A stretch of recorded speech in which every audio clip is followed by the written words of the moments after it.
La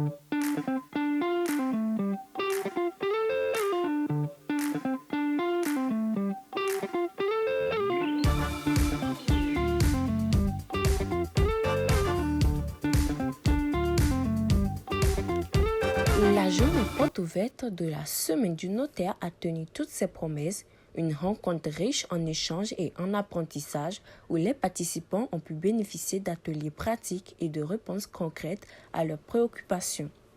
Des thèmes essentiels ont été abordés, les questions foncières, les donations, la gestion des testaments et successions, ainsi que les conseils juridiques sur les sûretés, hypothèques et contrats de mariage. Les citoyens ont pu mesurer l'importance du rôle du notaire dans la sécurisation de leurs projets et la protection de leurs droits. Une journée marquée par l'engagement des notaires au service de la population togolaise. Chers usagers du droit, chers participants, nous vous souhaitons la bienvenue dans cette ouverture des journées portes ouvertes des notaires à la population. Et au nom du président Prémoni et surtout à cette ouverture des portes des notaires à l'endroit de la population. Et donc sans plus tarder, nous vous invitons à vous installer à tous les stands qui sont installés ici, qui sont établis là. Les notaires sont là pour vous accueillir sur des sujets qui vous préoccupent. Donc nous avons les stands de famille, les stands de succession, société, testament et autres. Donc tout stand pourrait vous accueillir et répondre à vos préoccupations. Et il faut noter que c'est vraiment sans coût. Et sans coût parce que de temps en temps, le notaire doit se rapprocher de la population pour se faire connaître et surtout pour distinguer la profession du notaire des autres professions de justice. Donc voilà pourquoi cette journée est dédiée à la population. Nous allons l'organiser sur 2 jours et pour les préoccupations qui ne seront pas satisfaites aujourd'hui, vous pouvez toujours passer demain pour vous enquérir davantage. Et si vous avez des parents qui attendent encore à la maison, exhortez-les à sortir, surtout à venir à la Chambre nationale des notaires du Togo. Et merci.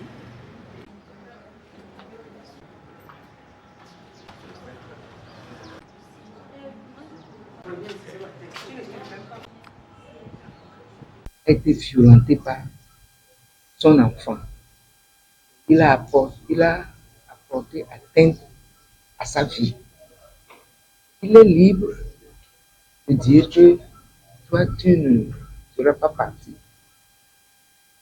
Tu n'auras pas droit à me bien, il peut le déshériter. Seulement, il faut qu'il s'adresse d'abord au président du tribunal. C'est lui qui décide, qui constate que ce acte que l'enfant a posé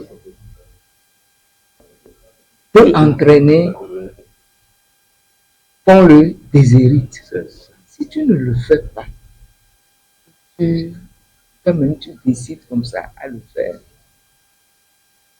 Après ta mort, cet enfant peut dire quoi? Que non, j'ai droit à la succession de mon papa. Donc c'est pourquoi il est plus, je peux dire. Oui, en fait c'est ça. Il est mieux, il faut plutôt venir voir les notaires pour qu'ils vous conseillent, parce que le notaire est un conseil, pour qu'ils vous conseillent à bien poser les pas pour que, après votre décès, il n'y ait pas de problème. Vous pouvez dire que je suis en train de faire un testament. Mais si vous ne faites pas très attention, vous ne réglez pas votre après-mort. C'est ça. Vous allez poser plus de problèmes qu'il n'en fallait. Je vais vous donner un exemple. Il y a pratiquement 3 mois ou 4 comme ça, j'ai fini de régler une succession. Le monsieur, il était très malade et on m'a invité, je suis allé à son chevet. À son chevet, il m'expliquait qu'il a une maison, la maison dans laquelle je vais trouver, c'est sa maison.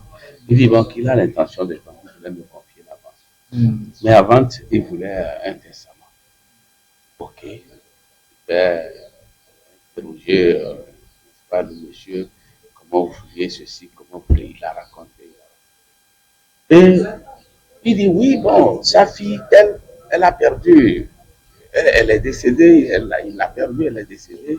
Il dit, mais est-ce qu'elle a un enfant? Il dit, oui, mais le petit là, mais il m'a violenté, il m'embête, il ne fera pas partie de ma succession. Il dit, ah bon?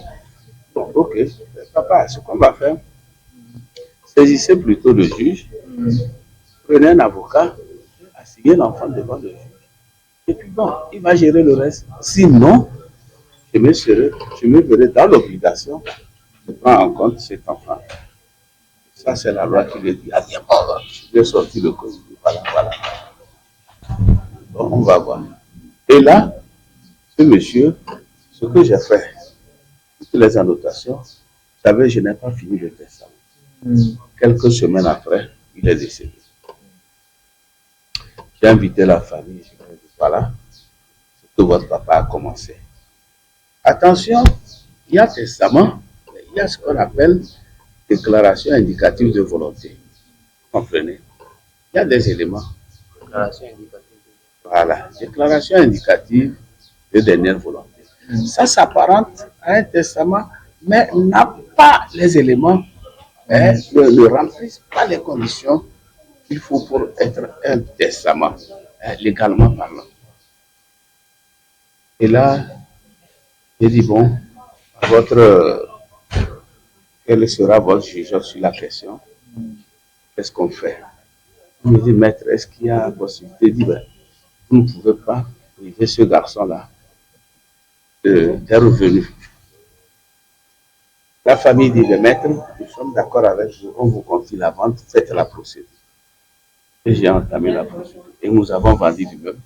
Et ils étaient tous d'accord. Maître, ce que vous avez dit, c'est ça. On ne peut pas exhéréder. Il a eu sa part. Mais s'il était allé saisir le juge, avec une décision de justice, je l'appelle, dit, ouais, Kofi, voilà, tu n'as pas droit. Donc, ce qui devait revenir à ça, c'est ce qu'on lui a remis.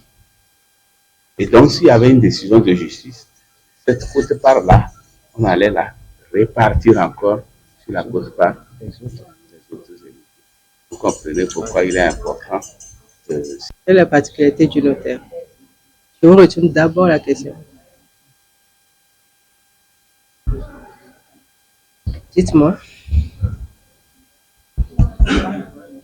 Allez-y. Vous n'êtes pas profane, hein? N'est-ce pas? Oui. D'accord. Vous êtes des étudiants en droit. Vous avez eu le bac, vous avez fait jusqu'à déjà 3 semestres, n'est-ce pas? Allez. Et c'est... Oui?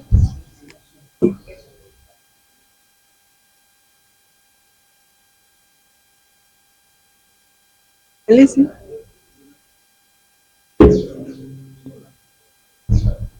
Oh? Oui, allez-y. Bon, le notaire.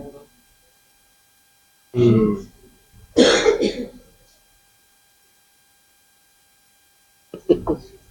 allez-y. Oui. Vous n'êtes pas un examen, n'est-ce pas? Donc, allez-y. le notaire, bon, selon vous, bon, Oui. selon vous, Oui. et avec une personne. Parce que avant que la personne ne meure, il appelle le notaire. Parce qu'il veut mourir, donc tel bien à X. Et lorsque la personne meurt, le notaire maintenant vient prendre des... Qu'est-ce que tu lis là-bas? Bon, ça, c'est ce que tu dis. Voilà, ensuite. Après, Ça, c'est une partie du travail du notaire. la succession. Mhm. Bon, la succession, c'est comment acquérir un bien. Parmi les biens aux héritiers. Le notaire, c'est cet auxiliaire de la justice. Praticien. Je ne vous fais pas un cours, hein? Cet auxiliaire de la justice, praticien du droit qui accompagne l'être humain de sa naissance jusqu'à son décès et même après son décès. À sa naissance, parce que Lorsque une personne n'est pas raison, il faut établir sa filiation, n'est-ce pas? Si on ne lui a pas fait l'acte de naissance, il va falloir établir sa filiation. Donc, au cours de de sa vie, il peut vouloir faire ah, bienvenue à la rescousse. Merci. Oh, je suis là. Oh. Donc,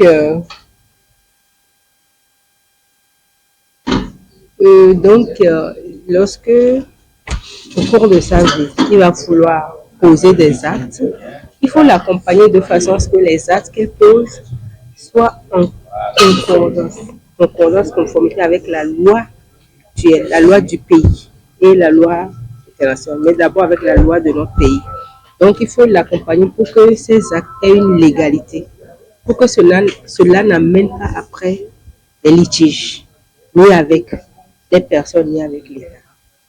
Ensuite, quand une personne grandit et tout, bon, il peut vouloir travailler, il faut un contrat de travail, n'est-ce pas? Il faut l'accompagner à ce que ses droits soient respectés et qu'il sache ce qu'il fait, quels sont ses devoirs.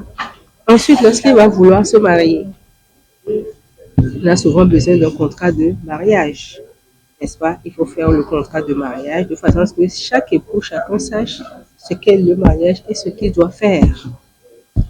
Quels sont ses droits, ses limites, ses obligations dans le mariage, n'est-ce pas? Au cours de la vie, il y a plein d'actes. Chaque acte que vous créez une entreprise, acheter un bien, donner un bien. Le notaire là à chaque moment pour accompagner. Ce que le la qualité. Voilà.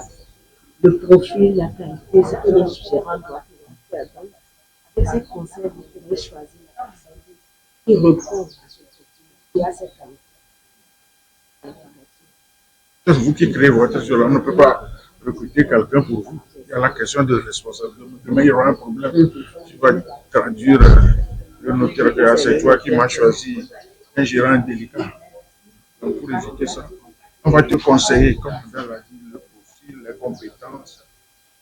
Alors, tu verras que la personne n'a pas de démêler avec la justice.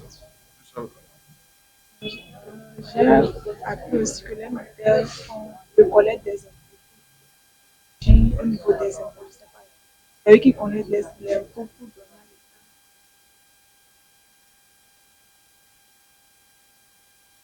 à l'État. Les actes du notaire sont imposables. C'est-à-dire que si vous payez le coût des impôts, tu exerces une fonction, tu dois payer les impôts. Si par exemple vous faites un acte, si je prends par exemple l'immatriculation, il y a des impôts qu'il faut reporter puisqu'il y a la TVA sur les activités. Vous devez reverser ça. Mais le notaire ne va pas. Le notaire n'est pas un douanier, il n'est pas un agent de fisc. Mais le travail que nous faisons, si vous faites une vente par exemple, vous devez retenir part de l'État. C'est quelque chose qu'on appelle la plus-value. Vous devez vous assurer que la plus-value a été consignée. La plus-value, c'est la différence entre le prix d'achat au départ et le prix que OTR va donner. C'est eux qui donnent la valeur du jour. Vous comprenez. La plus-value, c'est le vendeur qui paie. Donc, la note que OTR nous a envoyée, que si on ne paye pas ça, on nous imposer. Vous voyez, nos collègues ne vont pas au marché pour collecter les actes, bien le travail que nous faisons. On prévoit les impôts. Il y a des contrôles qui se font.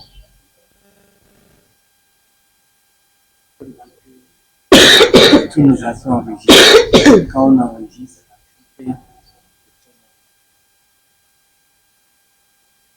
parce qu'aujourd'hui, tout est fiché. Aujourd'hui, les impôts n'ont plus besoin de venir vous faire tout. D'abord, les actes que vous en avez. Si on va au terme, maintenant, on tape le nom du notaire, les actes, tout ça, on répète. C'est bon?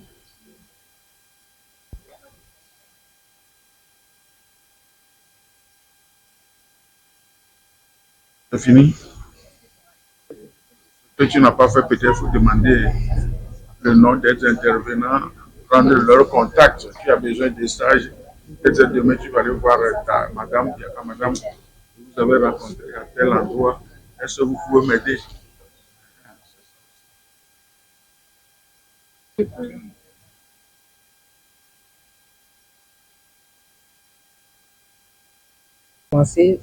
n'étais pas là. Tu as suivi. Ok. Le rôle du notaire. Et toi, tu as suivi. Dis-nous, qu'est-ce que tu as retenu?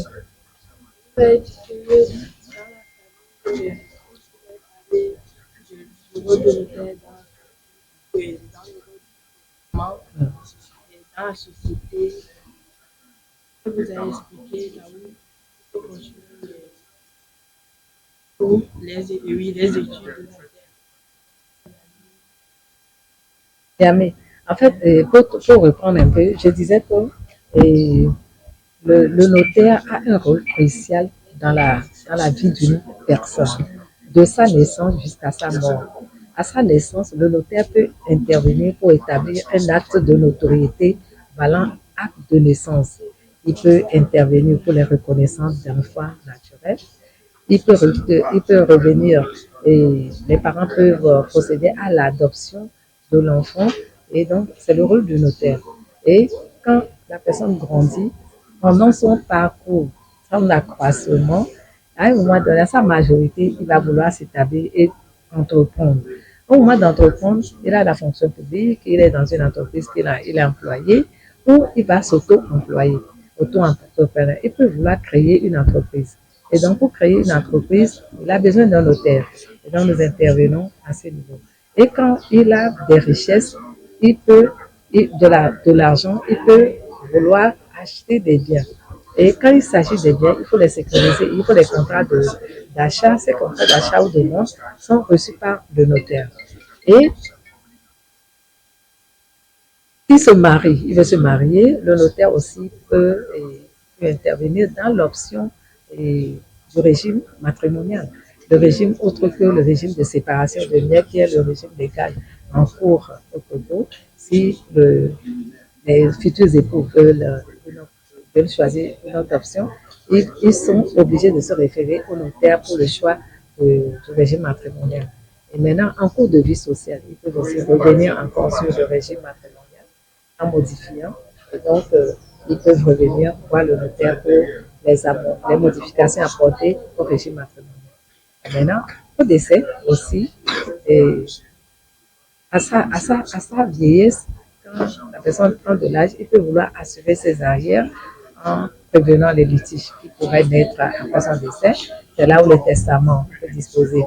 Et par testament, il peut faire des donations entre vifs, il peut faire des legs qui sont contenus dans le testament, il peut aussi faire des donations avec avancement douari, c'est-à-dire que des donations avancement douari ou par préciput, vous avez étudié ça, et préciput ou hors part, c'est-à-dire qu'il fait des donations à faire valoir sur les biens futurs qui existeront à l'ouverture de la succession.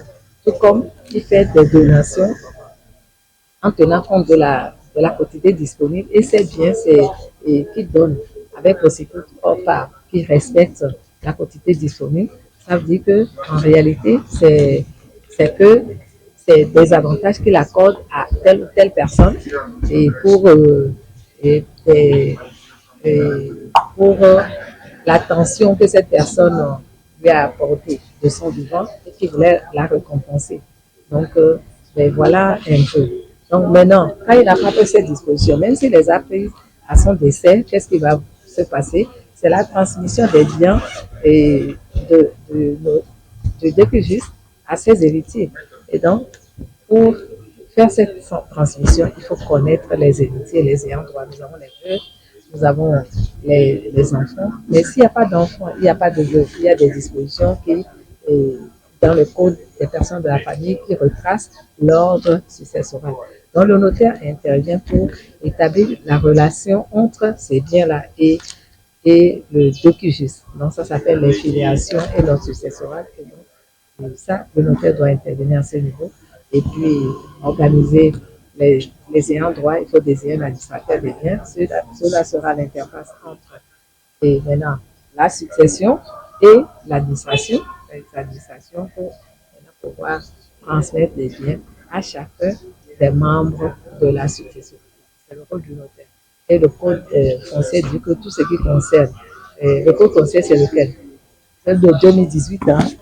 Et donc, le code foncier de 2018 dit que tout acte constitutif de droit réel immobilier doit être notarié. Donc, tous les biens immobiliers qui composent le patrimoine du bénéfice doivent se référer, les héritiers doivent se référer au notaire pour leur transmission. Voilà un peu grosso modo. Et on a parlé aussi au niveau de l'entreprise. Donc, quand vous faites, vous voulez créer une société autre que la salle, vous êtes obligé de vous référer au notaire.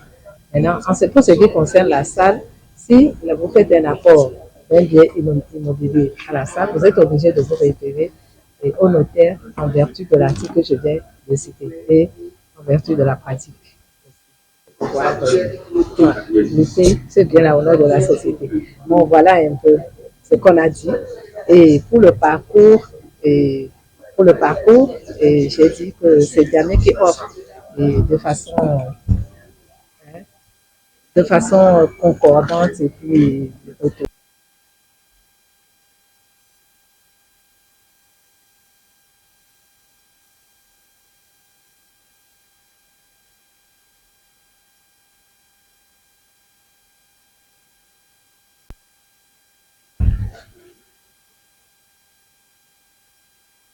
non. Et puis, ben, ça même, le fait de dire qu'on va circoncire à une spécialité donnée, un domaine donné, non, le notaire traite de tout. Voilà, la succession, les ventes immobilières, les contrats de mariage, donc voilà. Et puis, ben, le marché n'est pas aussi vaste que ça, pour qu'on puisse dire que tel notaire ne va être spécialisé que dans tel domaine. Non, on traite de tout. Du coup, pour être notaire, il faut être bon dans tous les domaines. Oui, c'est le juriste. Donc, ce n'est pas être bon, mais c'est avoir la compétence dans tous les domaines dans lesquels le notaire est censé intervenir. Non, il faut avoir déjà son master. Oui, 2. Oui. Oui.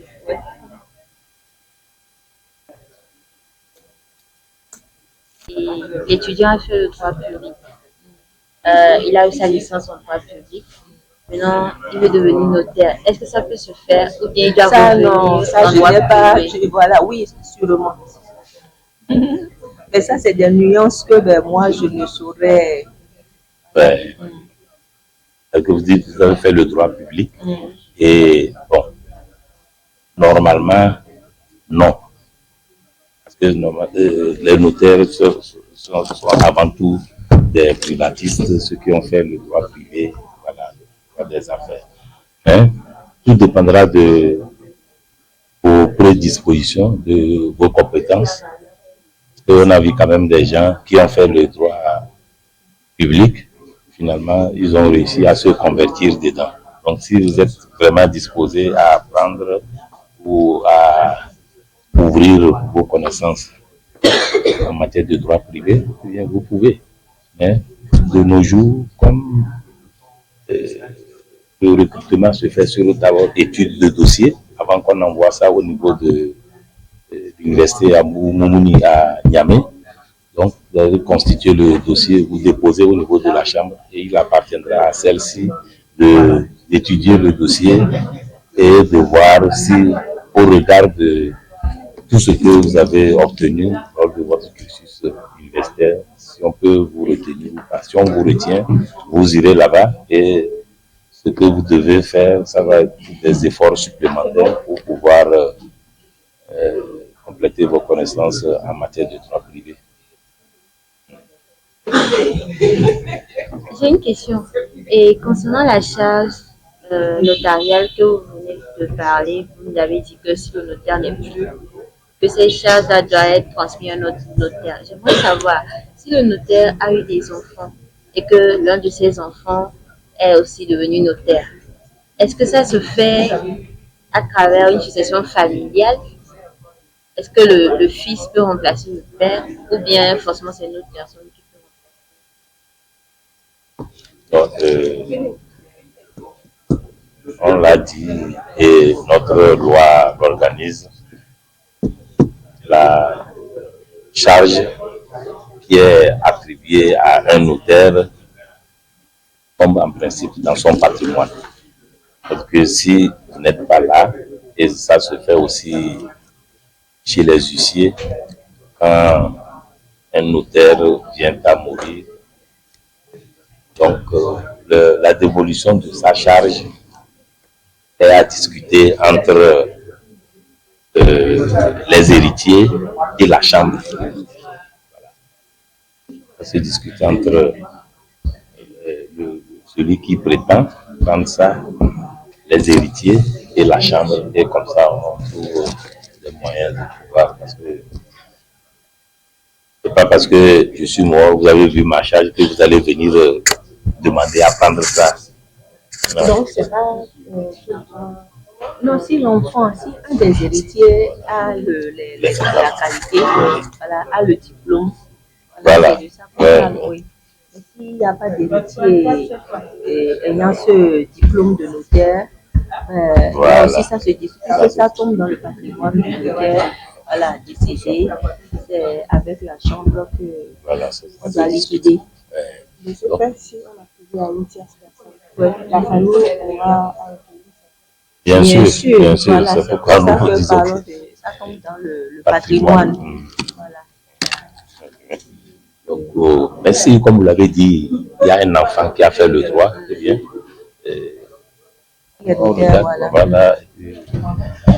on regarde si son dossier est acceptable, s'il est recevable. Allez, il continue avec la charge. On a des exemples comme ça. Il y a des exemples parmi nous. Il y en a qui exercent sur la base de la charge de leurs parents.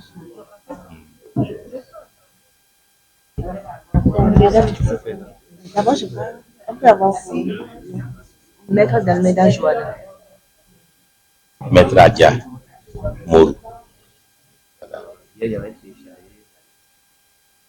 On a classé ça par ordre. Et on classe par ordre. C'est à qui vous voulez. Voilà. C'est par ordre d'ancienneté. Voilà. Première charge, deuxième charge, jusqu'à 80. Voilà. Mais moi, je suis à l'intérieur. Je suis à Kara. Donc, à Kara aussi, on a classé ça comme ça. Tout comme à Dapan, à Dakar. Vous avez déjà on a classé ça par oui. Madame, est-ce que tous les contrats sont à la mention?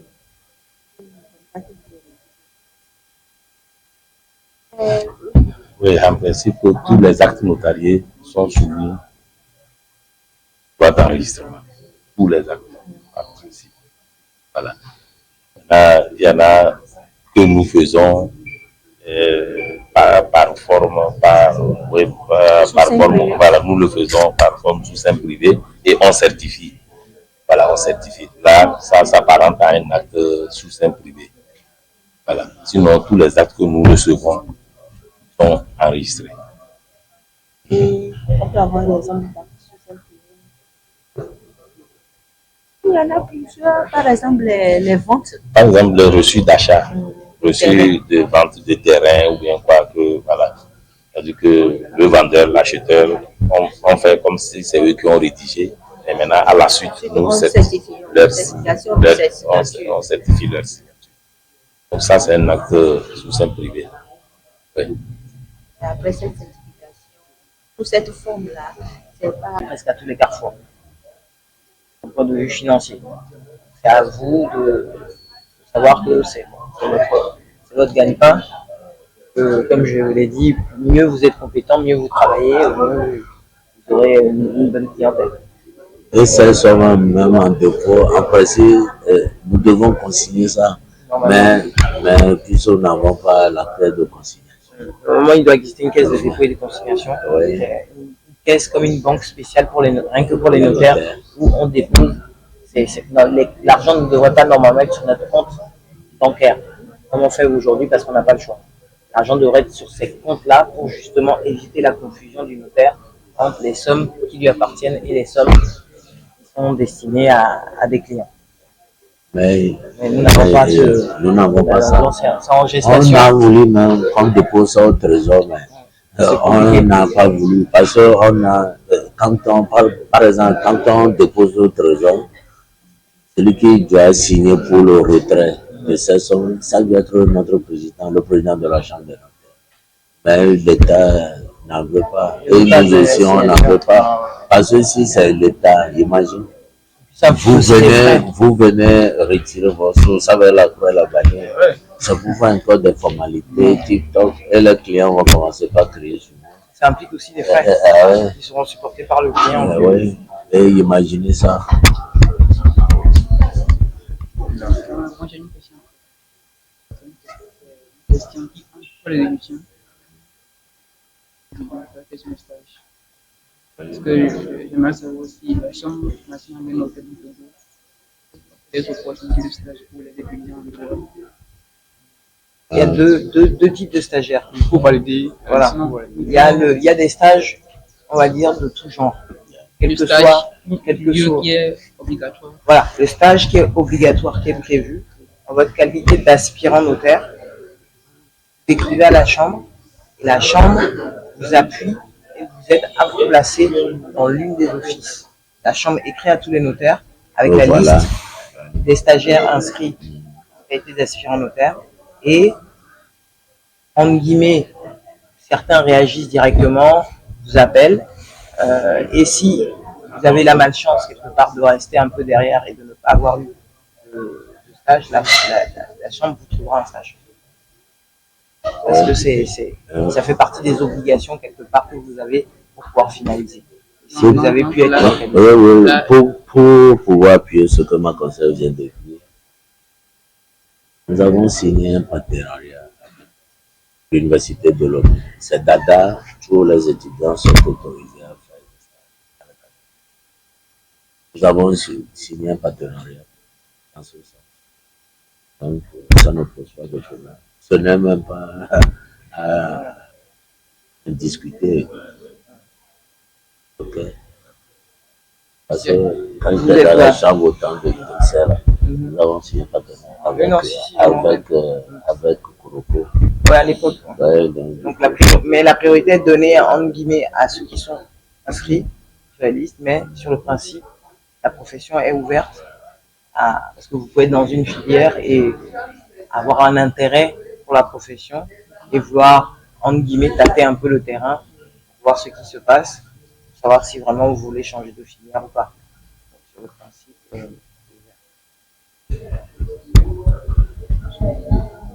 c'est bon.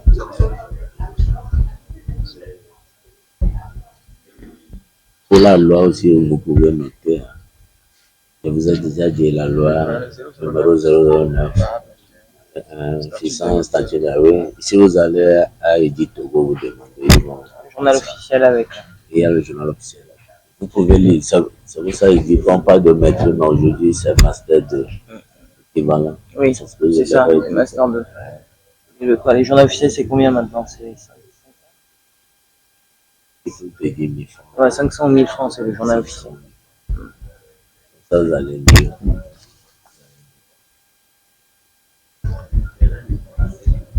Sachant que bon, il faut savoir lire aussi un journal officiel. Le journal officiel, c'est un journal qui rassemble toutes les publications en réalité de l'État. Non, mais vous avez, ça bizarrement, bizarrement pour celui-là, il y avait que ça. C'est un peu volumineux, quoi. Donc il n'y a que. Ok, d'accord, c'est parfait. Il n'y a que la loi officielle. Pour le tarif, j'ai demandé un million. Mais le tarif, oui, ils n'ont pas encore laissé passer. Je réponds au nom de Nouveau Jolie, étudiante à droit privé. J'ai eu ma licence cette année. Bon, aujourd'hui, je suis là, c'est pour apprendre en tant que juriste en formation. J'aimerais avoir les notions sur l'activité de notaire et comprendre certaines questions qui, bon, toutefois, qui sont familiers, qui sont toutefois bon, dans nos vies quotidiennes, tout ce que nous faisons tous les jours. C'est la raison de ma venue ici ce matin. Pour le moment, j'ai visité une seule stand qui est stand des sociétés. J'aimerais comprendre comment se rédiger les contrats de société et les droits d'enregistrement parce que quand les notaires rédigent les contrats, ils sont habilités à les enregistrer et la partie qui revient à l'État sont versées à l'OTR. Oui, je suis satisfait et je crois que cela pourrait m'aider dans ma pratique judiciaire. Je suis Koudous Koumae, étudiant à la faculté de droit. Je suis en semestre 5. Ça fait la 3e année. C'était une note du doyen de la faculté, le doyen d'ITA. Il nous a dit qu'aujourd'hui, c'est la journée porte ouverte de notaire. Et vu que c'est pas tous les jours qu'on a accès à ça, c'est pas tous les jours que tu peux discuter avec un notaire sur l'arbre. Donc, j'ai profité de ça pour apprendre plus sur le métier du notaire et je suis pas déçu parce que je dirais que il y a une notaire, la notaire Kadiaka, elle nous a beaucoup parlé du parcours du notaire, le rôle du notaire dans une société. Le notaire a une relation étroite avec l'homme depuis sa naissance jusqu'à son décès. Je dirais depuis sa naissance, dès déjà que l'enfant naît, il faut des actes. Et le notaire peut participer à l'élaboration des actes de naissance.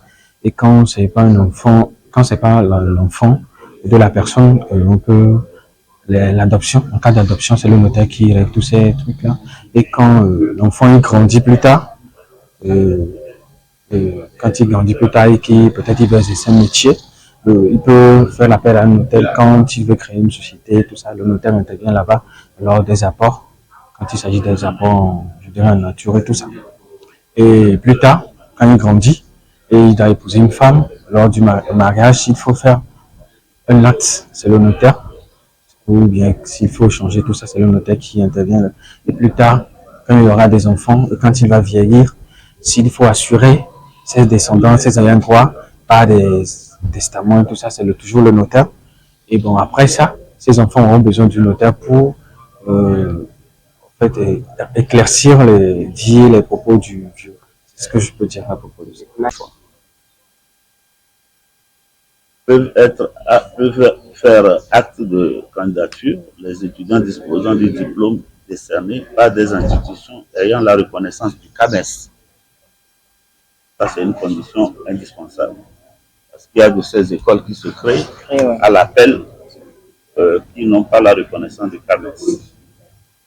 Que le dossier de candidature devront comporter les pièces suivantes.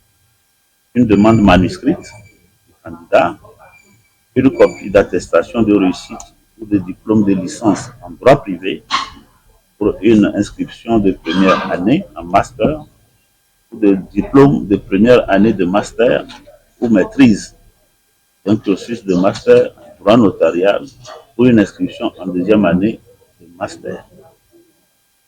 Un relevé de notes des cycles de licence pour la première année de licence. Envoyez vos relevés de notes. Un extrait d'acte de naissance ou copie de jugement supplétif, un certificat de nationalité, un extrait de casier judiciaire datant de moins de 3 mois, un état signalétique des précédents emplois occupés, stage effectué ou profession exercée, formation en cours s'il y a lieu. 8. CV signé et certifié, sincère par le candidat. Par un CV copié à l'appel, parce que quand vous envoyez le CV, on fait le contrôle. Deux photos d'identité. Voilà ce qu'il faut. Les pièces à fournir. Je vous les balance. J'ai commencé à faire mon stage, j'ai écrit à la chambre. Et là, la chambre m'a répondu que malheureusement, les textes étaient en train de changer et que pour les nouveaux candidats, ils voulaient se conformer, on va dire, aux nouvelles règles. Donc, il fallait que je sois sous la nouvelle règle qui voulait justement un Master 2. Donc, le temps que tout ça se fasse, il y avait l'école de Niamey qui devait se faire. À l'époque, je me rappelle, il y a eu le coup d'état de Tanja. Donc, ça n'avait pas pu ouvrir, ça avait tout retardé. Et au final, je suis parti sur Dakar. C'était la solution la plus simple pour moi, qui offrait une formation pour des professionnels qui avait lieu normalement sur 6 mois. Mais il s'est avéré que le charme sénégalais fait qu'ils aiment beaucoup faire des grèves là-bas. Ce qui fait qu'au lieu de 6 mois, ça a pris 1 an et demi. C'était des modules, on venait un mois, on avait des cours, on repartait pendant 3 mois, on revenait, donc c'était un peu compliqué. Et donc suite à l'obtention du Master 2, j'ai écrit donc à la Chambre, j'ai posé mon dossier. Et malheureusement, comme on le disait à certains étudiants tout à l'heure, le principal frein pour moi à l'accès à la profession, c'est les délais et la durée de la nomination, qui est en guillemets un peu votre diplôme de fin de parcours que vous avez. Parce que contrairement à d'autres corps de métier de juriste, l'avocat il passe au concours, directement il peut exercer. L'huissier, il termine ses études directement et tout. Le notaire, pour que je puisse avoir une signature en tant que notaire sur un acte, il me faut ma nomination. Ce qui fait que moi, ça a pris banalement 10 ans entre le moment où j'ai fait le dépôt de demande et au niveau du ministère, parce que c'est un circuit déposé au ministère, qui voit avec la Chambre, qui ensuite envoie au... Tu dois l'envoyer... D'abord, non, au parquet. Au parquet, voilà. Au parquet. Ça passe par le parquet pour la Et le vérification parquet renvoie ça au ministère. Voilà. Le ministère renvoie ça à la Chambre pour avis. Après, ça part encore de la Chambre pour aller au ministère. Ça va au renseignement. Parce que vous avez une bonne moralité à vérifier tout votre casier judiciaire. Ce n'est qu'après ça va à la chancellerie. Et c'est à la chancellerie qu'on voit le nombre disponible de charges. Voilà. Et c'est suite à ça que on envoie par rapport au nombre disponible de charges et au dossier, le décret de nomination au niveau de la présidence, vu que le notaire est nommé par décret présidentiel. Donc, et c'est suite à ça que j'ai enfin obtenu mon décret. C'était en novembre, je crois que c'est en octobre ou novembre 2023. J'avais déposé en 2013. Donc c'est ça le principal frein. Je sais que on essaie avec le président, nous les jeunes qui venons d'être nommés, qui venons de traverser. Mais par exemple, lui, ça avait pris 6 ans à l'époque. Donc ça dépend aussi du nombre de charges disponibles, les délais. Donc on essaie d'améliorer l'accès pour faciliter et raccourcir le temps. Aujourd'hui, bon, par rapport aux évolutions, la technologie, à des choses qu'on peut numériser sans passer à aller un peu plus vite. Vérifier un casier judiciaire aujourd'hui, il y a des choses, il n'y a plus besoin d'envoyer un dossier, il suffit juste même d'aller sur des bases de données. La définition du testament. Okay. Le testament, c'est un acte juridique par lequel quelqu'un qu'on appelle le testataire dispose de ses biens pour le moment où il ne sera plus. Donc c'est un acte juridique, un acte authentique par lequel le testataire, c'est-à-dire celui qui veut faire le testament, il dispose de ses biens pour le moment où, ou bien la période où il ne sera plus. Donc le testament prend effet à compter du décès du testataire. Tant qu'il est vivant, le testament, enfin, c'est un acte, mais ça n'a pas de valeur juridique, ça ne peut pas être exécuté. Donc c'est au décès du testataire que le testament commence à prendre.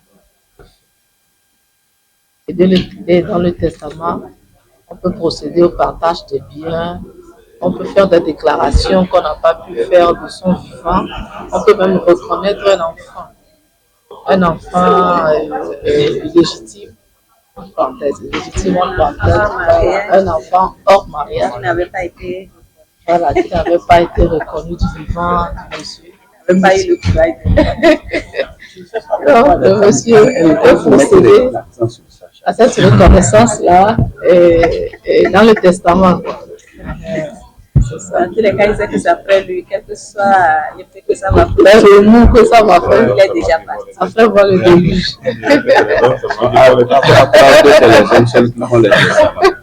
Non, mais la reconnaissance de paternité, ça c'est les Vous allez je vais chercher des hommes. Vous allez partir. Elle met trop l'accent sur ce qu'elle. Ah, mais c'est des choses qu'on voit tous les jours. Voilà, la dernière fois, il y avait un monsieur, un de mes clients, il était passé me voir. Il m'a dit qu'il allait revenir, que sa santé est en train de... Voilà, qu'il y a une situation qui se présente, il est décédé et il y a 2 enfants, une dame et 2 enfants. Non. Et puis c'est 2 grands enfants, je crois que l'aîné devait avoir 12 ou 14 ans, c'est 2 garçons. Eux, ils veulent voir si leur papa a fait un testament et que s'il a parlé de ces enfants-là. Malheureusement, il n'a pas eu le temps de me le dire. Donc, au décès, la famille, enfin, la dame a amené les enfants. Heureusement que c'est vrai que la femme légitime, au début, a voulu faire des problèmes, mais la famille, ils ont essayé de lui parler et tout. Et puis, heureusement, ça s'est bien passé, sans que les enfants ont assisté aux obsèques. Maintenant, après les obsèques, ils sont tous revenus chez moi. Et on a commencé la liquidation de la succession. On a inclus ces 2 garçons-là. Donc, les autres, ils ont accepté. Ça s'est passé en fait à l'amiable. Ils ont nommé l'aîné de la femme légitime. Et ils ont tous accepté. La femme du dehors aussi a accepté. Ils ont nommé celui-là comme administrateur. Et puis ça se passe bien. Et s'ils avaient refusé? S'ils avaient refusé, eh ben, le monsieur, bien qu'il ne leur ont pas voilà, déclaré que ses enfants ont été déclarés par lui au niveau de l'état civil. Donc, on ne peut pas faire sans ces enfants-là. On doit les inclure parmi les héritiers. Oui. Leur maman n'était pas mariée, donc la maman n'a droit à rien du tout. Mais les enfants, eux, ils viennent à la succession, au même titre que les enfants de la femme mariée. Généralement, dans la famille, le père prend soin d'informer au moins un frère, un membre de la famille. C'est comme si les oncles, de les faire connaître. C'est comme si les oncles étaient au courant. Mais comme la femme légitime, elle était un peu... C'est-à-dire qu'au pire des cas, si leur légitimité est contestée, si on n'arrive pas à les inclure dans le cadre de ce partage, ils seront obligés de se saisir. Ils peuvent aller en justice. Et il faut faire la preuve que vous êtes enfant d'elle. Généralement, il y a ce qu'on appelle la reconnaissance. Parce que le père, souvent, qui le connaissent. Ça, c'est un élément. Ça commence par devant le juge, il y a une reconnaissance. Déjà, quand vous prenez l'acte de naissance, faire attention. Il y a des parents qui déclarent et c'est un autre qui signe. Et pourquoi les avocats ont fait une analyse là de dire, écoutez, oui, mais on dit qu'il a la possession des cadavres. Qui a signé l'acte de naissance? Qui a déclaré qu'ici? Nous avons ce cas-là dans le dossier. Et là, c'est en train de militer en sa défaveur. Parce qu'il y a eu déclaration de naissance, effectivement. Mais que le papa, ce n'est pas lui qui a signé, alors qu'il a déclaré. Si on considère la naissance, avant on met le nom du père, on met le nom du père. Effectivement, mais ce n'est pas le père qui signe. On s'en engage pas. C'est pas bon aussi. Et là, nous avons demandé d'aller doucement. Sinon, il risque d'avoir besoin. Rien qu'avec ça. C'est vrai, quand il y a des difficultés, on s'adresse au juge. Le juge aussi, il y a les avocats, ils vont lire un peu les lignes. Mais souvent, c'est que le juge tranche pour demander que le partage soit fait. Et là, on commet un notaire pour le faire. Ça ne sera plus amiable, mais c'est parfois. Comment vous arrivez à constater que il n'y a pas de pièce? Mais là, de naissance, c'est libellé. Oui, mais encore, lui qui est décédé, on connaît sa signature. Ah, ok, d'accord. Il a une carte d'identité, il a eu à signer d'autres documents. Non, non. Donc, c'est une journée de prise de contact avec les usagers du droit. C'est ce que nous avons bien voulu faire pour pouvoir être en osmose avec nos concitoyens et leur permettre de poser toutes les questions qui leur viennent du cœur, d'avoir un contact plus aisé sur tout ça avec le notaire. Comment faire en sorte qu'ils puissent se familiariser avec le notaire. C'est le but principal de ces journées portes ouvertes. Et nous en comptons en éditer d'autres. Mais comment faire pour que nous soyons en phase avec la population, avec nos concitoyens, pour qu'ils puissent venir aisément à nous et poser tout ce qui leur vient du cœur. Peut-être que vous n'êtes pas au courant de nos activités. Nous en avons fait plusieurs par le passé. Le Covid est venu nous ralentir quelque peu. Mais nous avons eu d'autres activités. Chaque année, nous faisons l'université des notaires du Togo, qui permet aussi de faire une approche vers la population. Mais ce que nous envisageons aujourd'hui, ce n'est pas que les gens n'approchent pas le notaire. De plus en plus, les gens viennent vers le notaire. Mais il ne faut pas s'asseoir et ignorer qu'il y a des pans entiers de la population qui ne connaissent pas encore le notaire. Il faut essayer de temps en temps aller vers eux.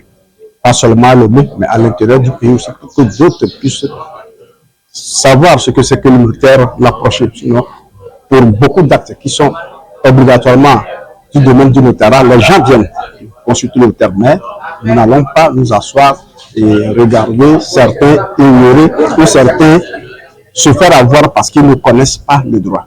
Nous avons cette obligation d'aller vers la population, l'instruire davantage pour qu'elle puisse prendre conscience de ce qu'elle possède comme bien, les lois du pays.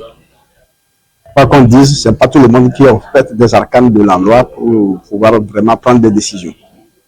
Faire sur l'étendue du territoire, mais en sécurisation le même jour, bon, pourquoi pas? C'est à voir, c'est une question de logistique aussi et de personnel, parce que nous n'avons pas le même taux de notaires sur l'étendue du territoire.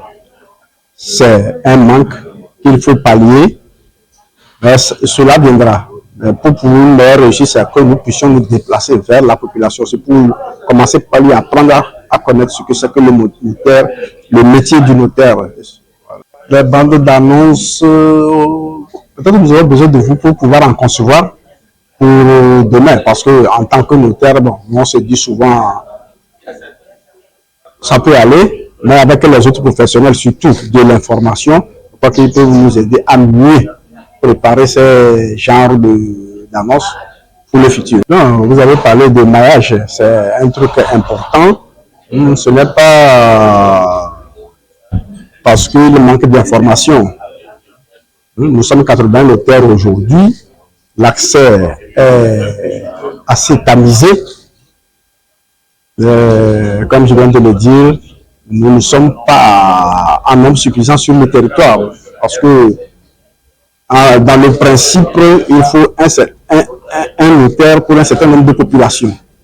Si on prenait ça comme base de répartition, déjà, il faut que nous ayons des notaires un peu partout sur le territoire, ce qui manque beaucoup, parce qu'il y a des matières pour lesquelles vous devez obligatoirement aller chez le notaire.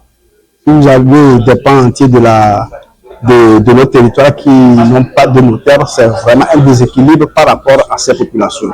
Nous avons besoin de nouveaux notaires. Il y en a, c'est le centre de formation que nous n'avons pas en suffisance. Sinon, actuellement, notre centre de référence où les notariats d'Afrique ont utilisé la formation, c'est à Niamey. Et il en sort en moyenne, par moyenne 5 notaires par an pour le Togo. Et nous comptons voir avec le centre de formation de profession de justice comment faire pour pouvoir mieux entreprendre la formation sur le plan national et aider beaucoup de jeunes à accéder à cette fonction. Mais ce n'est pas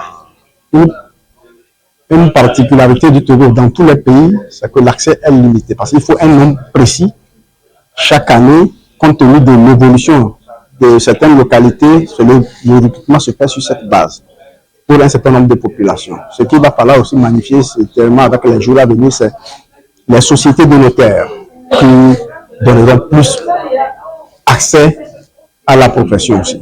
Bon, vous avez une profession qui est souvent mal perçue par nos concitoyens qui se demandent ces notaires-là, quelle est leur fonction, jusqu'au jour où ils sont confrontés à une difficulté, on leur dit aller chez le notaire. Donc nous avons pensé que nous devons sortir de nos cabinets, aller à l'encontre de nos compatriotes, leur expliquer ce que nous faisons, le travail que nous faisons, comment nous le faisons, l'ensemble des matières qui rentrent dans nos compétences et quel est l'avantage d'aller chez nous. Voilà ce qui justifie les tenues de ces portes ouvertes.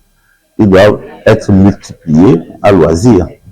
Vous pouvez, même moi je fais une invite aux journalistes qui pourraient de temps en temps également susciter ce genre de rencontres, peut-être des cafés, pour pouvoir échanger avec la profession plus en détail afin d'aider nos compatriotes à avoir la justice dans tous ces compartiments, leur portée.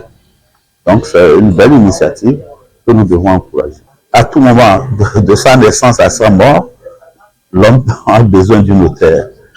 À la naissance, parfois il y a de ces naissances qui posent problème au niveau de la reconnaissance de paternité. On dit que tel enfant n'est pas le fils de tel. Et finalement, le père finit par dire, écoute, moi je le reconnais. On va chez le notaire pour faire la reconnaissance de paternité. Pendant qu'on grandit, on a besoin de se marier.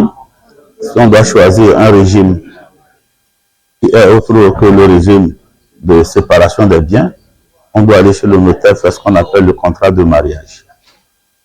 Lorsque on veut entamer une profession, on a souvent également besoin du notaire pour savoir quels sont ceux qui ont fait les matières de droit, c'est quoi le notariat, est-ce qu'on peut aller vers cette profession. Quand on est entrepreneur, on a également besoin d'un notaire pour formaliser son entreprise. Lorsqu'on est entrepreneur et qu'on a besoin de passer des actes avec d'autres commerçants ou d'autres entreprises, on a besoin du notaire pour pouvoir regarder comment formuler ces contrats qui ont souvent des problèmes de droit. Parce que si les deux co-contractants appartiennent à des sphères juridiques différentes, prenons l'exemple d'un Chinois qui veut contracter avec un Togolais, un commerçant togolais. Donc le notaire est à même de pouvoir trouver quelle est la loi applicable, comment ce contrat-là peut être exécuté en Chine sans qu'il n'y ait pas de difficulté. Lorsque le même commerçant a besoin de renflouer sa trésorerie et qu'il a besoin que les banques interviennent, également le notaire est là pour l'accompagner auprès des banques pour que le banquier n'utilise pas sa position dominante d'argentier pour écraser celui qui vient emprunter en faisant en sorte que les clauses que les deux parties viennent à conclure puissent traduire leur commune volonté en toute connaissance de cause et liberté de cause, liberté. Donc là également, ça pour les entreprises. Quand on prend les collectivités locales qui viennent d'être érigées au Togo, les maires passent souvent des actes avec des particuliers en matière de concession immobilière, en matière de promotion immobilière également, en matière même d'organisation territoriale. Lorsqu'ils le font, ils ont besoin également de notaires pour pouvoir passer des actes qui sont pris entre ces mairies-là et ces privés ou ces entreprises privées pour assurer leur pérennité, leur sécurité, de sorte que d'autres collèges au niveau de ces communes qui venaient à être installés à l'issue des élections ne puissent remettre en cause ce que le collège précédent a fait. Donc cette sécurité-là garantit dans la durabilité les transactions et la sécurité au niveau des affaires. Quand on prend également le domaine agricole, le notaire est encore là dans le domaine agricole pour accompagner les propriétaires, c'est-à-dire les agriculteurs, dans ce qu'on appelle aujourd'hui les sociétés, les coopératives agricoles, comment ça fonctionne, comment déterminer ces coopératives agricoles pour que les coopérateurs n'aient pas de difficultés dans les relations qu'ils ont avec les différents partenaires, dans tous les domaines. Et au soir de sa vie, pendant sa vie, lorsqu'on a un patrimoine et qu'on a peur de comment on va le transmettre, le notaire est là pour suggérer à celui qui a le patrimoine quelles sont les techniques disponibles, quelles sont les formules disponibles pour pouvoir faire la transmission de son patrimoine. Nous sommes encore là au soir de la vie, ou lorsqu'on veut même pendant sa vie physique, on dit, ben voilà, on veut intéresser un fils qui a fait des efforts dans un domaine déterminé, quels sont les mécanismes par lesquels on peut l'intéresser, l'encourager financièrement sans que cela impacte à l'avenir le patrimoine des autres co-héritiers. On est encore là-bas. Et on peut également faire des donations lorsque vous voulez donner un bien à quelqu'un, un membre de famille ou quelqu'un qui n'est pas membre de famille. Également, le notaire est là pour conseiller ceux qui donnent à ne pas dépasser ce que la loi leur fait comme obligation de ne pas donner. Parce qu'on ne peut pas appauvrir sa famille, on ne peut pas tout donner. Hein, on est obligé de donner seulement la quantité disponible. Il y a une portion de ton patrimoine que la loi autorise l'individu à donner. Vrai notaire, on a aujourd'hui la liste, on a à peu près 90 notaires au Togo. Il y en a quelques-uns à l'intérieur du pays, dont le gros lot est à Lomé. Hein, les prochaines nominations feront en sorte que les notaires se retrouvent dans toutes les grandes villes du Togo. On a la liste des notaires à la chambre des notaires qui est disponible. Maintenant, il y a des cabinets de notaires. Nous avons des signes distinctifs avec nos panonceaux, nos petites plaques aux devantures pour signaler qu'il y a un notaire là. Il faut faire attention, comme vous le dites très bien aujourd'hui, il y a beaucoup de faussaires. Il y a beaucoup de faussaires qui pilulent et qui parfois trompent la vigilance des gens. Il y en a qui croient que parce qu'ils sont nantis d'un diplôme de maîtrise en droit, qu'ils sont des maîtres. La maîtrise ne donne pas à son titulaire le qualificatif de maître. Seuls ceux qui peuvent porter des qualificatifs de maître, c'est la loi qui le réglemente.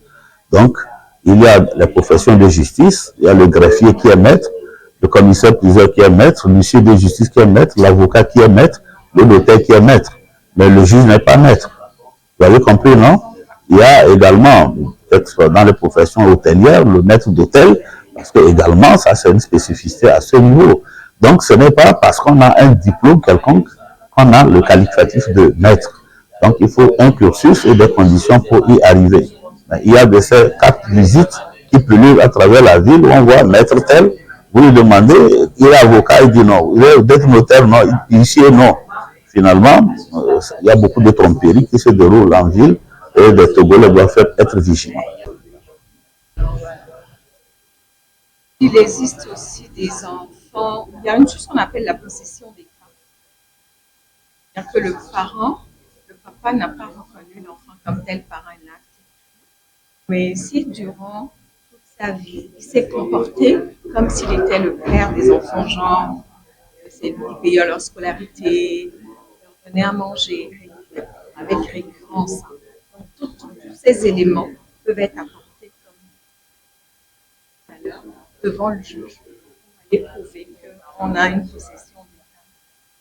Et c'est le juge qui va dire ok, les preuves sont suffisantes pour qu'on puisse le juge s'est comporté comme si ces enfants étaient siens. Si ce n'est pas admis, ben, ils seront raisonnés. C'est assez complexe, des cas comme ça sont quand même assez complexes. Ce n'est pas le notaire qui va aller déterminer ça. fait pas partie de nos tâches. Le notaire est là pour des règlements amiables, des situations non litigieuses. Voilà. Dès qu'il y a un peu de contestation, un peu de litige, un peu de choses, c'est qu'il faut aller devant le juge. Là, le notaire n'est plus compétent pour dire oui, je suis d'accord avec moi. Là, il faut aller carrément au juge pour que le juge tranche. Si le juge tranche, on a le jugement, on a l'ordre, on revient avec le notaire sur la convention qui a été décidée.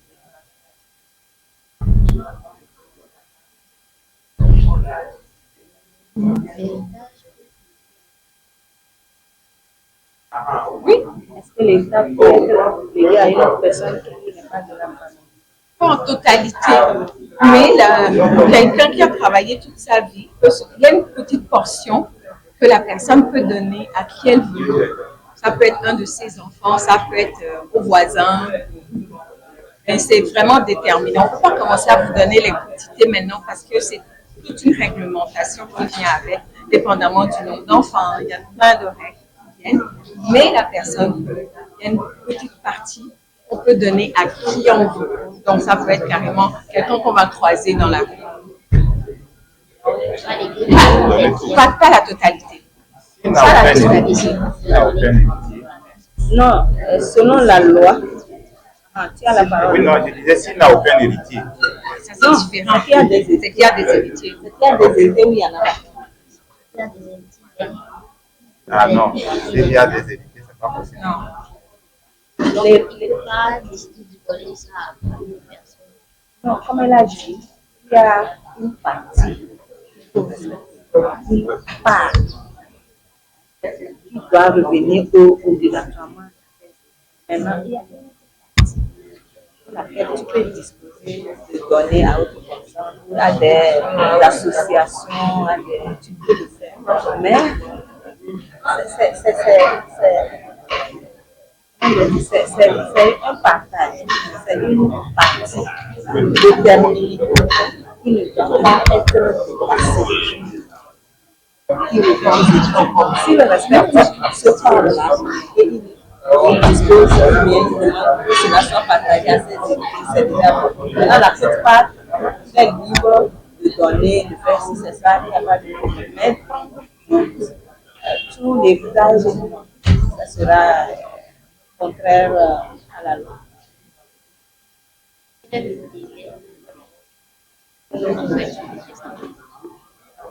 Le délai, le testament. Si le papa il est mort, il n'est pas dans le testament, et c'est là maintenant, bien que l'enfant il n'est pas avec la famille. Peut-être que la maman, la nouvelle femme, l'épouse, ça va capable avec ses enfants. L'enfant aussi peut attaquer ce que oui, il est héritier des animateurs, il a des droits. Si naturellement il constate que dans le testament, c'est droit, il n'y a pas de testament. S'il n'y a pas de testament, il fait valoir sa droit sur le temps de l'héritier. En saisissant le juge, il y a un prenant conseil déjà après pour voir comment il peut s'aider pour faire valoir sa droit à l'amiable, soit à défaut. Sur le plan judiciaire, vous avez compris. Voilà. Oui, ben, elle complète de sa satisfaction. Si vous avez d'autres questions. Comme j'ai fait une succession, le testament là-bas. Oui, les standards. Oui. C'est bon? Ah, D'accord.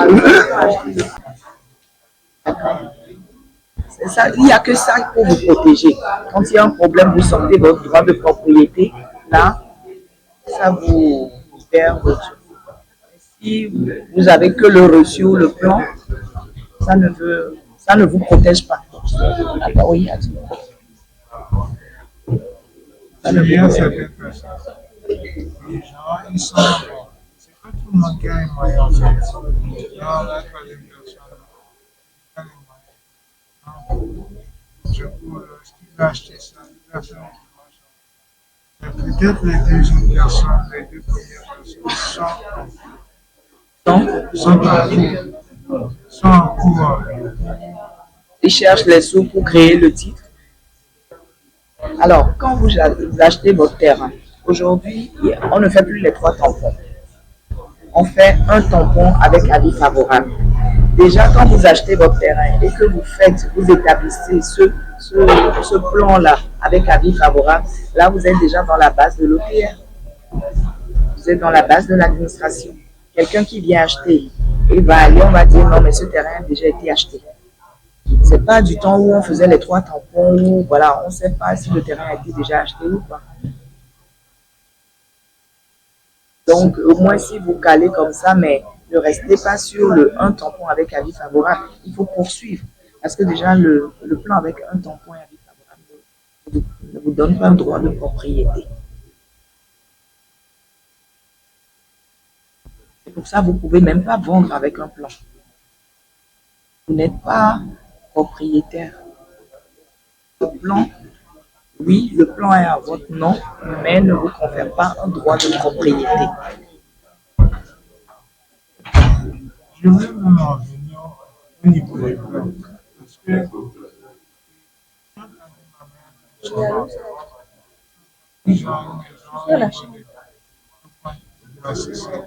mais la maison, on a acheté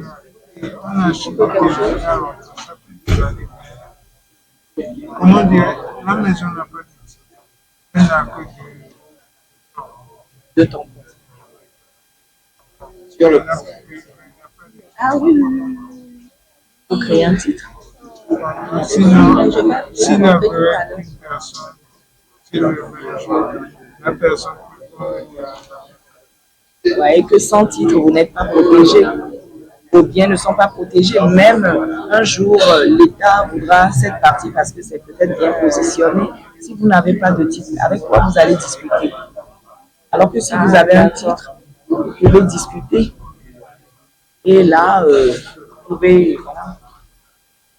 Donc, il n'y a que le titre pour vous protéger. Venez voir un notaire. Vous négociez avec le notaire. Maître, je n'ai pas beaucoup de sous. Est-ce que je peux payer un petit mot? Tout doucement, vous y arrivez. Ça ne vous coûte pas la peau des fesses. Il faut immatriculer vos terrains. Il faut. Il n'y a que ça pour vous protéger. Dans le sens là, et pour créer le titre foncier, ça coûte combien? Alors, c'est l'éternelle question.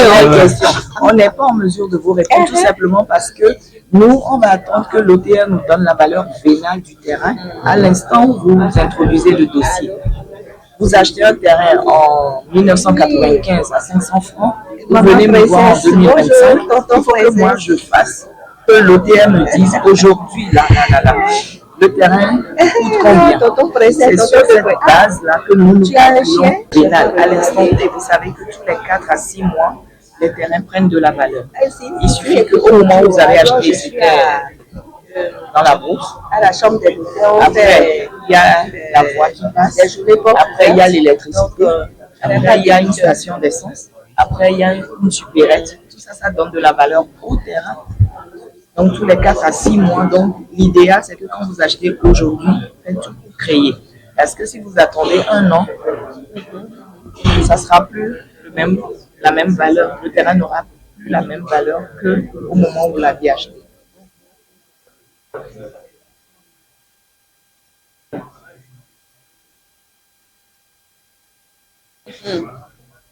Excusez-moi d'être aussi curieux. Non, la valeur vénale, là, c'est seulement l'OTR qui vous envoie ça? Au jour d'aujourd'hui, oui. Nous, on a un tableau, mais souvent l'OTR ne considère pas le tableau que nous avons. Donc, pour être sûr, il vaut mieux que l'OTR nous dise. Au moins, on sait que quand on fait l'état des frais, ça ne va plus bouger. Parce que nous, on peut se dire, bon, moi, approximativement, ce terrain, moi, je lui donne 600 francs. On va voir l'OTR. L'OTR dit non. Moi, c'est 1 million. Tout ce que vous avez fait comme calcul, tout est faux. Donc, pour plus d'assurance, il vaut mieux que l'OTR fixe sur la valeur vénale et qu'on puisse faire les calculs. Donc, si le comprends bien, si par exemple j'ai un terrain que je veux des ennuis, peut-être que je l'avais acheté en 2005. Aujourd'hui, on est en 2026 et que je veux fonctionner. Et je veux savoir sa valeur finale. Donc, je dois m'adresser à notaire ou bien au notaire. Alors, souvent, il y a des géomètres, il y a les délargeurs qui vous disent dans ce quartier à peu près le terrain coûte comme ça. Bon, la valeur vénale, nous, ça nous permet de faire nos calculs sur les droits payés à l'État. Voilà.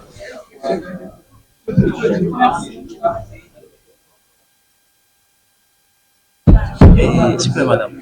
Et quels sont les actes qui doivent nécessairement passer par le notaire? Tous les actes de la vie courante, de la naissance jusqu'au décès. Tous les actes de la vie courante. Tout.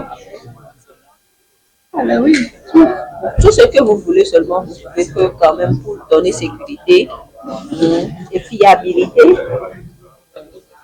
Par exemple, à un moment donné de votre vie, vous voulez faire un prêt, hein, voilà, on vous dira, la banque vous dira, et vous voulez faire un crédit. Et on demande des garanties, une garantie, puis voilà. Donc là, on va vous demander, est-ce que vous avez un notaire pour voilà, et recevoir l'acte, voilà, puisque pour l'expression de garantie sur votre immeuble, le terrain, voilà, c'est le notaire qui doit faire ça. Et donc vous aurez besoin d'un notaire pour ça. Voilà, donc c'est dire que voilà, à tous les niveaux, on a besoin d'un notaire.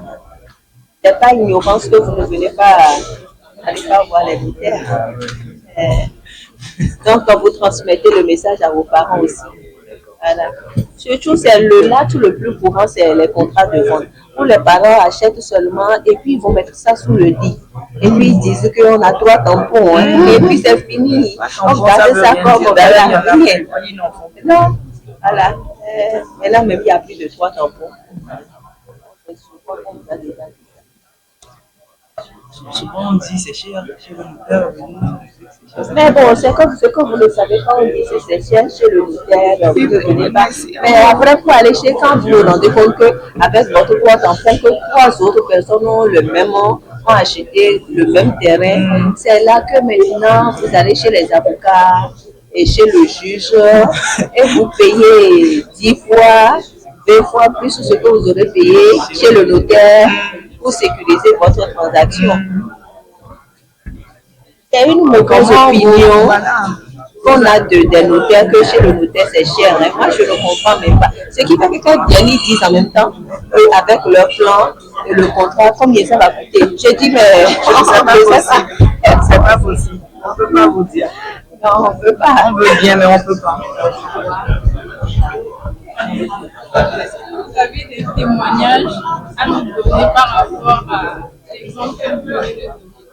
Des témoignages par rapport à certains achètent, ils mettent sous le lit, après... Oui, mais ça c'est pour nous, on n'a même pas ces légions, les exemples sont légions que c'est 20 après hein, ils disaient, mais... Et puis on a connu le phénomène quand l'ODR avait baissé les droits d'enregistrement, c'est venu à un point final. Alors là, les gens ont sorti des titres datant d'il y a 30 ans, des contrats, des plans jaunis que vraiment il faut le faire. Et à leur grand désespoir, ils ont acheté chez des gens et qui sont décédés depuis longtemps et il y avait des erreurs dans le contrat et qu'il faut revoir les choses et maintenant il faut chercher les enfants des vendeurs. Mais vous savez quoi, ce qu'ils ont dépensé pour faire bouger les héritiers de ces vendeurs, c'est 1000 fois ou 10 fois, 20 fois ce qu'il fallait payer au notaire. Et parce que les héritiers disent que pour venir mettre une virgule à quelque chose là, qu'il faut qu'on les paye. Parfois, ils demandent 500 000, 700 000. Il y en a qui demandent par là. C'est un conseiller qui est là pour vous aider et aider les partenaires qui se mettent ensemble, bien si vous êtes seuls, à éviter des problèmes dans la vie.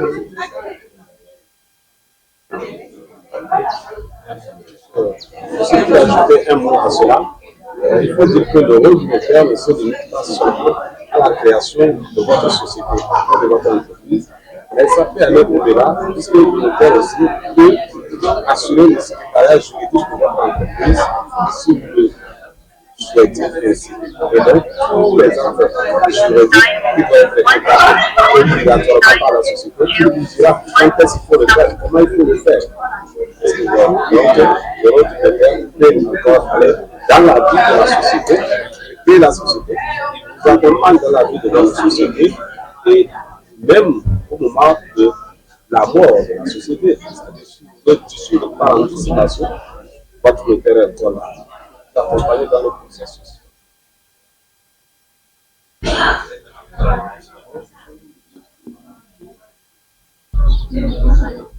Moi, je veux. Le mariage, c'est le droit de la famille. Le contrat.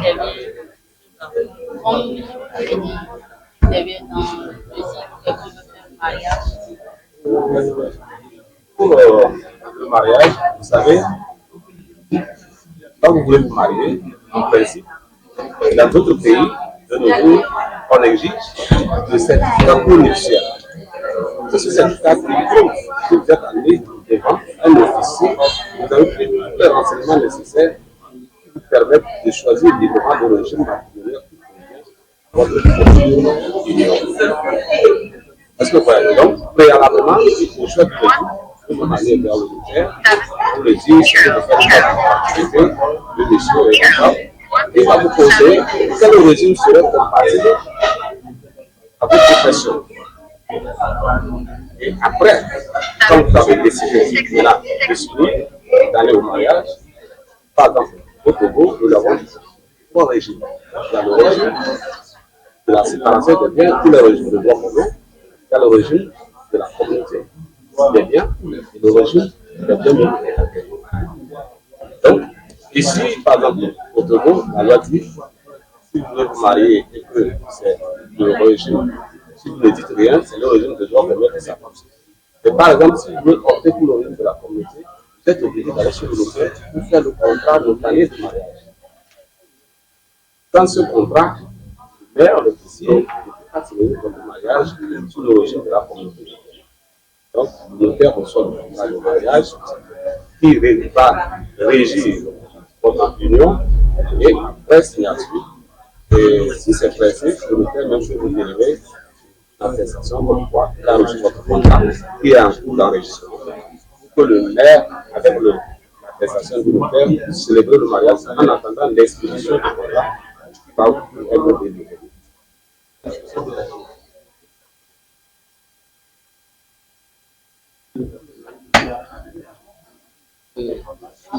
sait que le domaine, pas le domaine, mais on connaît les notaires plus au niveau du testament, mais je ne les connais pas au niveau de quand tu veux acheter un terrain. Quel métier, quelle est la place là-bas et dans l'achat d'un terrain?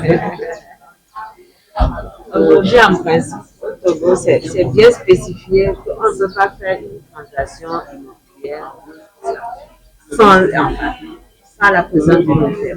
Lorsque vous voulez acheter un terrain, lorsque vous voulez vendre, tout ce qui concerne la transaction immobilière, vous devez passer par un notaire pour vous aider à faire le contrat. Il y a un contrat de cession entre les deux parties. Mais avant que le notaire arrive à faire le contrat, il fait des vérifications. Lorsque la personne qui va acheter vient, par exemple, avec des documents, quels sont les documents que le terrain a? Est-ce que le terrain est titre foncier? Le notaire peut vérifier au niveau des services administratifs, la conservation. Si ce titre foncier-là n'a pas de problème, s'il n'y a pas, la personne qui veut vendre n'a pas pris le titre foncier, par exemple, pour aller faire un prêt au niveau d'une banque, on a fait une hypothèque. Donc, le notaire peut vérifier si le titre foncier est propre. Maintenant, si ça n'a pas de titre foncier, le notaire peut faire d'autres vérifications également. Est-ce qu'il peut aller même jusqu'au niveau de la communauté pour voir si la personne qui veut vendre est réellement le vrai propriétaire? Il peut vérifier si c'est un terrain qui appartient à une collectivité. Est-ce que la collectivité a donné population, a donné mandat à une personne qui va le faire? Donc, le notaire fait toutes les vérifications possibles. Pour que lorsque vous achetez le terrain, vous n'avez pas de problème par la suite. Donc, une fois qu'il a fait toute la vérification, il a fait le contrat, il vous accompagne dans la procédure. Je me nomme Ikana Njumbi, Cynthia, je suis en 3e année de droit public à l'Université de Lomé. Donc, je suis venue à cette initiative parce que ça m'a tiqué.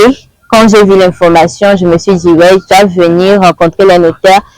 Comme j'ai beaucoup de questions concernant le notarial, du coup, j'ai eu la chance de rencontrer plusieurs notaires du Togo. Il y a même des notaires venus de Kara qui étaient là et j'ai vraiment aimé. Aujourd'hui, j'ai appris qu'il ne faut pas avoir peur de se lancer dans le fait d'établir un testament. Parce que la population, la plupart du temps, quand on parle de testament, on a l'habitude de parler de deuil. Mais aujourd'hui, les notaires nous ont fait comprendre que le testament, c'est quelque chose de bon. Ça n'a rien à voir avec le deuil. Et pour un être humain, moi, j'exhorte la population togolaise à venir faire son testament. C'est vraiment important. Surtout quand tu as des progénitures. C'est la meilleure organisation. Et moi, je veux pas que ce soit la première édition, la deuxième, mais que ce soit quelque chose qui continue. Parce que vraiment, ça nous a profité. Et puis, ça a été une chance, un honneur pour nous de rencontrer nos supérieurs, nos amis, qui nous ont orientés. Et je sais qu'à travers ça, on aura beaucoup de notaires. Je dis merci à tous les notaires qui ont pu se déplacer, qui ont laissé leur cabinet pour venir nous inscrire en tant que leur enfant. Et je dis à la personne qui a organisé cet événement de toujours continuer ainsi dans cet élan pour qu'on ait de meilleurs juristes au Togo. Merci. Je réponds au nom de Ankouti Kofi Jonathan, je suis juriste en formation à l'Université de Lomé. Plus précisément, je suis en 2e année, plus précisément droit privé. Je suis venu à la Chambre nationale des notaires du Togo pour me documenter sur les professions judiciaires, plus précisément la profession notariale. Pour devenir réellement notaire ou bien pour qu'on reconnaisse la qualité d'un vrai notaire, il faudrait que tu respectes les normes dédiées pour devenir notaire. Tu dois faire le droit, avoir la licence en droit, puis continuer en master, avoir un master 2. À la fin, tu dois continuer tes études à Niamey pour les formations notariales. Et après ça, tu reviens au pays, faire des stages, etc. Pour cette initiative bonne, parce que le décanat de l'université a bien fait de permettre à nous les étudiants d'aller à la documentation des professions que nous voulons devenir demain. Je suis médecin Olga, étudiante en 3e année de droit privé à l'Université de Lomé. J'ai eu l'occasion de venir à la journée porte ouverte de la semaine du notaire.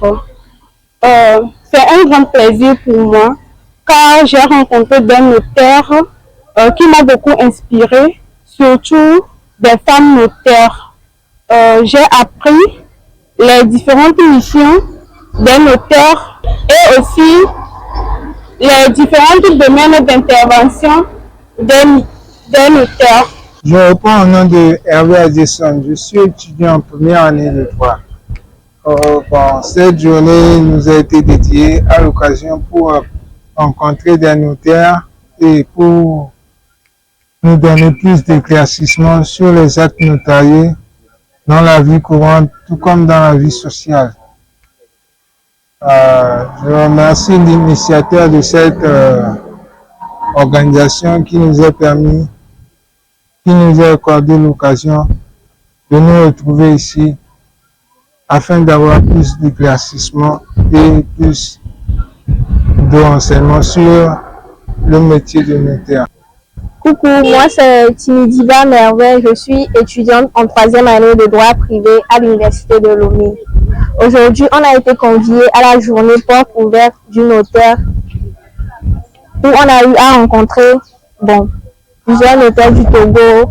On a eu à être en contact avec des notaires, à poser des questions relatives au testament, à la succession, au contrat, à la société et des questions ayant trait à la profession notariale. Moi, je dirais que cette journée a été bénéfique pour moi parce que j'ai eu à rencontrer plusieurs notaires, parmi lesquels figuraient des femmes, et ça m'a beaucoup motivée. Ça m'a beaucoup motivée à avancer, à ne pas abandonner et tout. Bon, je dirais que c'était bénéfique.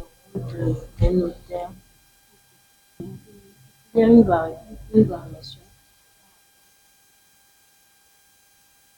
Correction et Le travail des notaires par variation par rapport aux régions. aux régions de, par exemple, du Togo, les 5 régions. Non, en fait, il faut dire que le notaire est nommé fait la cour d'appel, mais l'étape sur les choses, le notaire qui est nommé et recevoir un édition de domicile auprès de son contraire qui est à l'intérieur du pays. Il y a un dossier. Mais c'est le ressort du notaire, c'est la cour d'appel, lequel institue le siège du notaire, puisque le décret de nomination précise le siège. Là où vous devez rester. Si c'est à Lomé, si c'est à Dakar, le décret précise. On ne peut trouver votre cabinet que là-bas. L'office notarial doit se situer à Lomé. Pour un endroit que le droit aura plus.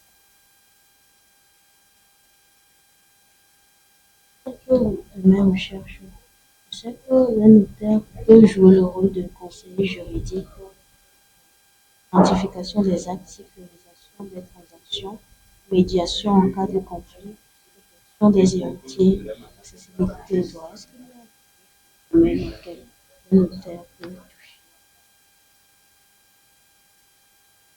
Il faut dire que le notaire, dans tous les ordres de la vie courante, le notaire intérieur. Le notaire, on peut l'assimiler à ce médecin généraliste qui peut quand même soigner le patient, même s'il n'est pas spécialiste. Quand vous venez, il peut déjà soigner, mais le notaire, lui, de la naissance de l'individu jusqu'à la mort, tous les autres que la personne humaine peut accomplir, le notaire est là pour exercer. Et le notaire aussi est le conseil juridique des parties. Donc, il n'y a pas une limitation de domaine. Dans tous les domaines où les parties peuvent ou doivent, je peux dire, le notaire. Vous pouvez vouloir un acte authentique. C'est la volonté des parties. Vous devez aller sur le notaire. Ou c'est un acte où l'authenticité est obligatoire qui s'impose aux parties. Vous devez aussi aller sur le notaire. Donc, toutes les fois que les parties veulent le rendre authentique, qui se sont convenus, ils vont chez le notaire. Est-ce que vous voyez? Donc, c'est dans tous les domaines de la vie. C'est pas limité. Le notaire, si on prend le droit de la famille, il est là pour accompagner même la reconnaissance de l'enfant naturel, le contrat de mariage, la gestion du patrimoine, la gestion des successions. Dans les affaires, il est là pour toutes sortes de contrats et de conventions, accompagner les particuliers, le public. Tout ce que vous voulez le rendre authentique, vous pouvez aller sur le notaire. Après qu'il y a des domaines de monopole. Par exemple, le code foncier de manière de 2018 précise que toutes les transactions immobilières doivent passer par le droit notaire. Si vous allez devant un autre officier, mais c'est sous sein privé, c'est pas authentique. Donc, il impose cette conduite, toutes les parties que les parties doivent ou veulent. Si c'est une obligation légale, vous devez nécessairement aller chez le notaire et non chez un autre professionnel. Donc, le notaire est là pour accompagner le public, la population, dans tous les actes qu'ils veulent, n'est-ce pas, sécuriser, pour prévenir. C'est pour éviter le conflit. Le notaire est là en amont, au niveau de toute transaction, pour que demain, il n'y a pas de conflit, dans le conseil nécessaire, et vous dire l'ingénierie juridique qu'il faut, parce que des fois, il y a des actes nommés, des actes nommés où le notaire doit faire appel à son ingénierie juridique pour, n'est-ce pas, transformer juridiquement la volonté des parties. Le notaire est là pour, quand vous voulez créer vos entreprises, c'est le notaire. les sociétés. Il peut aussi vous accompagner dans le secrétariat juridique. Donc, bref, le notaire joue un grand rôle dans la société et dans l'évolution économique du pays. Et en dehors de son service qui est libéral, peut-être aussi un collecteur d'impôts. Parce que quand les transactions se passent devant le notaire doit retenir par exemple la plus-value, la TVA, tout ça pour exercer dans la caisse. Elle contribue énormément à la vie sociale, au développement économique et de tout pays. Existe-t-il une spécialisation au sein du notaire? Dans notre pays, je dirais que j'en connais pas.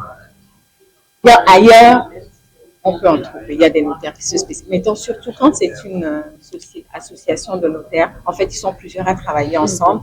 Certains peuvent dire, OK, moi, je vais prendre le droit de la famille, d'autres dire, moi, je vais m'occuper du droit des sociétés. Ils peuvent se partager la tâche. Mais dans nos pays, c'est plutôt rare parce que les gens s'installent tout seuls. Quand on est tout seul, on ne peut pas dire à un usager de droit qui vient nous voir, non, moi, je travaille pas dans ce domaine, allez voir ailleurs. On est plutôt généraliste. D'autres pays, oui. Ils sont 10 notaires dans une société civile professionnelle. Chacun choisit ce qu'il aime le plus. Il se spécialise. Au Togo, pour l'instant, il n'y a pas encore de société civile professionnelle de notaires. C'est ça. C'est des notaires qui travaillent individuellement. Donc, de plus, il va être généraliste. C'est l'obligation de recevoir tout usager de droit.